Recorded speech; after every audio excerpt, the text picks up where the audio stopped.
sampai kepada yang bersangkutan atau Pemanggilan terhadap Nazarudin untuk diperiksa terkait kasus suap Sesmenpora sudah dilayangkan KPK pekan lalu. Surat panggilan dilayangkan setelah Partai Demokrat gagal memulangkan Nazarudin dari Singapura. Namun Nazarudin mengabaikan panggilan KPK seperti dalam panggilan Jumat lalu terkait kasus korupsi proyek di Kemdiknas.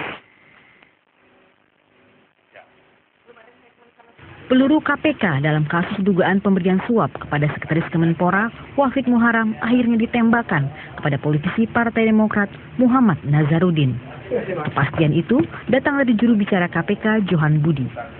Johan Budi Jumat pekan lalu mengungkapkan KPK akan memeriksa Nazarudin dalam kasus pembangunan Wisma Atlet SEA Games. hari Senin itu adalah proses penyidikan di Kemenpora ya. Dia kapasitasnya sebagai saksi kita panggilnya.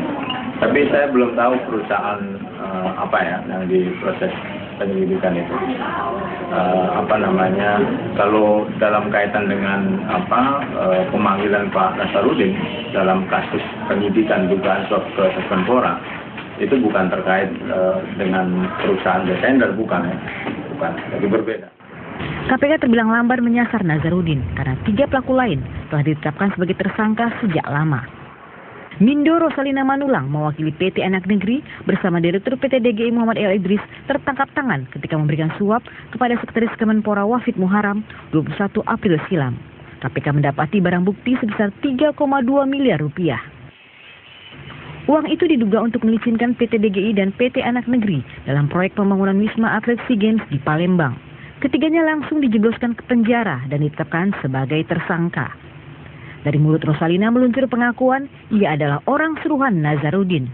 Walaupun pengakuan itu ia cabut beberapa hari kemudian, tak ingin ambil risiko, atas nama kehormatan Partai Demokrat mencopot Nazarudin sebagai bendahara umum Partai Demokrat.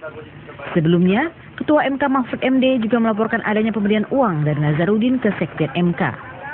Pencopotan itu membuat Nazarudin meradang, ia mendadak sakit jantung dan harus berobat ke Singapura. Nazarudin yang seharusnya diperiksa KPK bersama istrinya, Neneng Sri Wahyuni, dalam kasus berbeda Jumat pekan lalu mangkir hadir. Kini KPK mengagendakan pemeriksaan Nazarudin dalam kasus yang ditunggu-tunggu publik karena diduga menyeret petinggi Partai Demokrat lainnya. Bola ada di tangan KPK. Apakah mampu memaksa Nazarudin pulang setelah sekitar 3 pekan pergi ke Singapura dengan alasan untuk berobat?